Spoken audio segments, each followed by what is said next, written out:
Well, welcome to this week's edition, the 17th vlog, and what a journey it's been now. Phil and I started out with big aspirations, and really has so far taken us on a fantastic journey where we've met some amazing people doing some fantastic work around the Principality in grassroots rugby. We have been asked one reoccurring question throughout this journey, and that question is, if the vlog is concentrating on rugby and rugby in Wales, why is it we only really concentrate on grassroots rugby and, of course, the international scene? Now, I wanted to give an answer that was open, honest, and a reflection on what we're trying to achieve here with the vlog. Now, as much as the professional and semi-professional game in Wales is integral to the movement of rugby as a sport within our country, grassroots rugby offers something that nothing else in terms of sport or community can offer to the valleys and towns and cities even of Wales.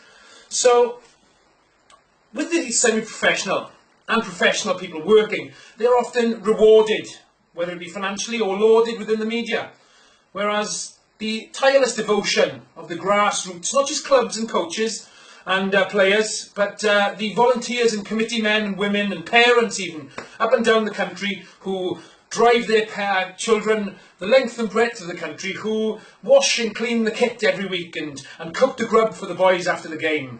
From the club volunteer who puts out the post protectors and the corner flags come wind, rain or shine, to the bar men and women who serve us drinks after the game. They really do give everything, and it's our duty now to shine a light on those amazing people. Let's raise a glass to them, and thanks for tuning in again to Gumpy's Grassroots Roundup.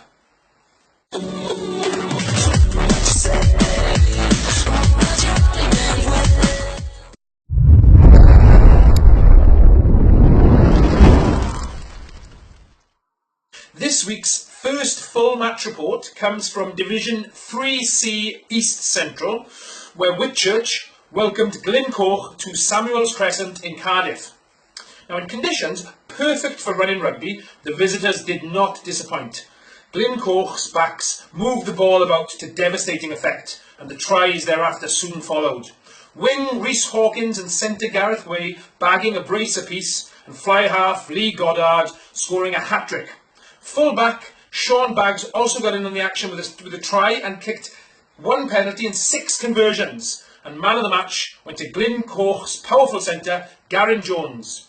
The win now sets Glencoe up nicely for a push at the title.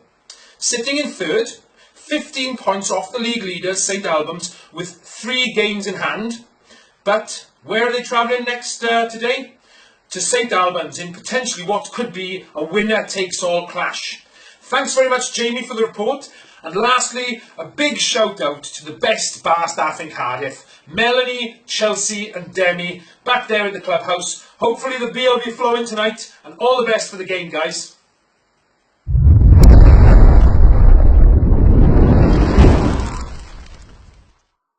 This week's second match report comes from Division 1 West, where Vale hosted Crymych. Now, the Vole went into the game boasting a record having played 15, won 12, drawn 1 and lost only 2 games all season. With games in hand over Gowerton in first, they have now several cup finals to finish off the season and a push for the title.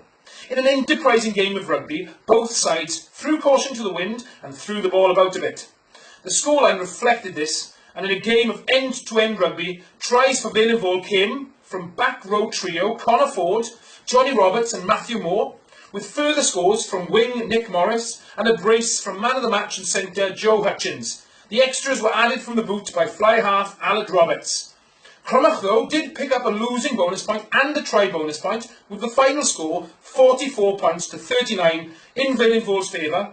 The win now puts Vale in prime position, now a push for the league title and a play-off against the champions of 1 West Central to play in the WRU Championship next season, if they are to win the title. Thanks very much, Clive, for the match report, and all the best now, boys, for the business end of this season.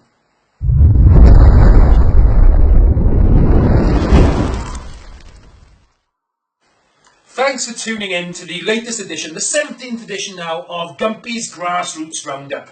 Big shout out to our competition winner who's at Judgment Day today at the Principality Stadium. Matthew, whomever you decided to take, whether it be the missus, the boys or all of them all together, have a great time, guys. And of course, tomorrow now, we've got Swaneck Finals Day, where Bryn Mawr will be playing Nant Conwy, fighting it out for the WRU National Plate. And in late developments, Porthcawl, whom we visited a couple of weeks ago, Richard and the boys there, will now be facing Pembroke to fight it out for the bowl there. A big, huge shout out as well to my very good friend and former captain over in France, Joseph Zé Di Chiara, who turns 50 today. What a wonderful occasion for a true servant of the Oval Ball. Now don't forget, guys, if you've got any stories involving your grassroots club, please do let us know via the group page and we'll endeavour to come out and shine some light on the clubs that you're associated with. Next week, we'll be recapping on the plate and bowl winners and meeting some young ladies with very big ambitions. Don't forget, tune in next week to Gumpy's Grassroots Roundup.